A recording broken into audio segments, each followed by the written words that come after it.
The poem of the man God, the second year of the public life. Chapter 271. Speaking to a scribe on the banks of the Jordan.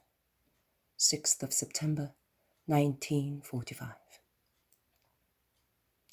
When Jesus set foot on the right bank of the Jordan, a good mile, probably more, from the little peninsula of Tarikia, where there is nothing but beautiful green country, because the ground, which is now dry, but moist in its depths, keeps also the weakest plants alive, he finds a large crowd waiting for him. His cousins come to meet him with Simon Zealot. "Master, the boats have given us away. Perhaps Manaen also was a hint." "Master," says Manaen apologetically, "I left at night so that no one could see me, and I have not spoken to anyone, believe me. Many of them asked me where you were, and my reply to everybody was, he left. But I think the trouble was brought about by a fisherman who said that he had given you his boat." "That fool of my brother-in-law," thunders Peter. "And I told him to keep his mouth shut. And I also said to him that we were going to Bethsaida. And I had told him that if he said one word, I would tear his beard off. And I will do it, I will indeed. And what are we going to do now? That's the end of our peace, solitude and rest." "Be good, Simon, be good. We have already had our peaceful days. In any case, I have attained part of what I intended. Teach you, comfort and calm you, to prevent offences and contrasts between you and the Pharisees of Capernaum. Now let us go to these people who are waiting for us and reward their faith and love. Is their love not relieved too? Hatred grieves us, but there is love here, so it is a joy." Peter calms down like a wind that drops suddenly, and Peter goes towards the crowd of sick people who are waiting for him so anxiously that their desire seems engraved on their faces, and he heals them, one after the other, kindly, patiently. He goes also to a scribe who shows his little sick son to him. And it is the scribe who says to him, "See, you are running away, because it is useless. Hatred and love are shrewd in finding. In this case, love has found you, as it is written in the Song of Songs. You are like the beloved of the songs, and they come to you as the maid of Shulam goes to her bridegroom, facing patrol guards and Aminadab's quadrige." "Why do you say that?" "Because it is true. It is dangerous to come because you are hated. Do you not know that Rome is watching for you, and the temple hates you?" "Why are you tempting me, man? Your words are insidious. To take my answer back to Rome and to the temple, I did not cure your son by deceit." The scribe, who has been reproached so gently, lowers his head confusedly and confesses, "I see that you can really read the hearts of men. Forgive me. I now see that you are truly holy. Forgive me. Yes, it is true. I came, and the yeast that others put into my heart was fermenting within me. And it has found in you the necessary heat to ferment. Yes, it is true. But now I am going away without any such yeast. That is, with a new leaven. I know. I bear no grudge. Many are at fault through their own will, many through the will of other people. God, who is just, will judge them with different measures. Scribe, be just, and do not corrupt in future as you were corrupted. When the pressure of the world will be urging you, look at the living grace, which is your Son, who was rescued from death, and be grateful to God. To you, to God, all glory and praise to him. I am his Messiah, and I am the first to praise and glorify him, and the first to obey him. because man does not degrade himself by honoring and serving God in truth, but he lowers himself by serving sin. You are right. Do you always speak thus to everybody? Yes, to everybody. If I spoke to Annas, or to Gamaliel, or to a begging leper on a country path, the words would be the same, because one is the truth.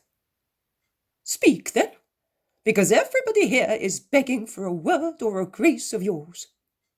I will, so that nobody may say that I am biased against those who are honest in their convictions. Those I had are now dead, but it is true. I was honest in mine. I believed that I was serving God by fighting you. You are sincere, and that is why you deserve to understand God, who is never falsehood. But your convictions are not yet dead, I am telling you. They are like burned couch grass. They seem to be dead superficially, and have in fact received a hard blow that has exhausted them. But the roots are alive, and the soil nourishes them, and the dew invites them to strike new rhizomes, which will emit fresh shoots. You must watch that does not happen. Otherwise you will be invaded once again by couch grass. Israel is a die-hard. So Israel must die? Is it a wicked plant? It must die to rise again. A spiritual reincarnation? A spiritual evolution. There is no reincarnation of any kind. Some believe in it. They are wrong. Hellenism has spread such beliefs also among us, and learned people feed on them and are proud of them, as if they were a most noble nourishment. An absurd contradiction in those who cry anathema when one of the minor 613 precepts is neglected. It is true, but that is how things are. People like to imitate even what they hate. Well, imitate me, seeing that you hate me, and it would be better for you. The scribe cannot help laughing at Jesus' witty remark. The people are listening, open-mouthed, and those who are farther away ask those who are near Jesus and the scribe to repeat their words. But in confidence, what do you think of reincarnation? That it is an error, I told you. There are some who maintain that the living originate from the dead, and the dead from the living, because what exists cannot be destroyed. In fact, what is eternal cannot be destroyed. But tell me, according to you, has the Creator limitations to himself? No, Master. To think that would be an abatement. You are right. Can, then, one think that he allows a spirit to reincarnate because no more than so many spirits can exist? One should not think so, yet there are some who believe it. And what is worse, Israel believes it. The thought of the immortality of the spirit, which is already a great one, even if it is joined to the error of a wrong evaluation by a pagan as to how such immortality takes place, ought to be perfect in an Israelite. Instead, it becomes a small, low, guilty thought in those who believe in it, in the terms of the heathen thesis. It is not the glory of a thought which proves itself worthy of admiration by coming close to the truth by itself, and which, therefore, testifies to the composite nature of man, as it is in heathens, because of their intuition of an eternal life, of the mysterious thing that is called soul, and distinguishes us from brutes. But it is a degradation of the thought, which being acquainted with divine wisdom and the true God, becomes materialistic, even in so highly a spiritual thing.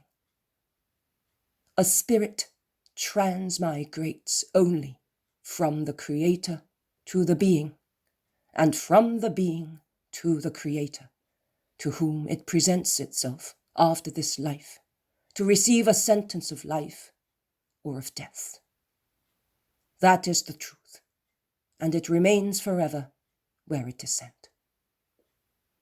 Do you not admit purgatory? Yes, I do. Why do you ask me? Because you say it remains where it is sent. Purgatory is temporary. That is why, in my thought, I assimilate it to eternal life.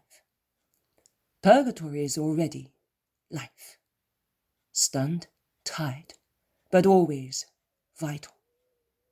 After the temporary stay in purgatory, the spirit reaches perfect life, without any limitation or ties.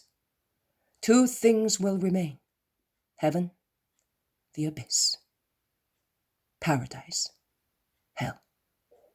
Two categories: the blessed, the damned.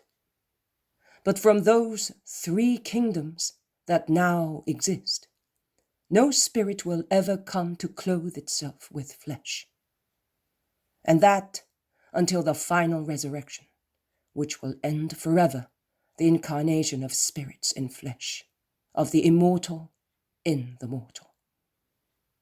Not of the eternal. God is eternal. Eternity is to have no beginning and no end, and that is God. Immortality is to continue to live since when life began, and that is the spirit of man. That is the difference. You say eternal life? Yes. From the moment man is created to live, because of his spirit, through grace and his own will, he can reach eternal life, not eternity. Life implies a beginning. We do not say the life of God, because God had no beginning. And what about yourself? I will live, because I am also flesh, and to my divine spirit I joined the soul of the Christ in the flesh of man. God is called the living God. In fact, he does not know death. He is life, the endless life. Not life of God, just life. Only that. They are nuances, O Scribe. But wisdom and truth clothe themselves in nuances. Do you speak thus to Gentiles? No, they would not understand. I show them the sun. But as I would show it to a boy, so far blind and silly, who had miraculously recovered sight and intelligence. Thus, like a star, without going into the details of its composition. But you, people of Israel, are neither blind nor fools. For ages the finger of God has opened your eyes and cleared your minds. That is true, Master, and yet we are blind and foolish. You have made yourselves such, and you do not want the miracle of him who loves you. Master, it is the truth, Scribe. The man lowers his head and is silent. Jesus leaves him and passes by, and while doing so he caresses Marcian and the scribe's little boy, who are playing with many-colored pebbles.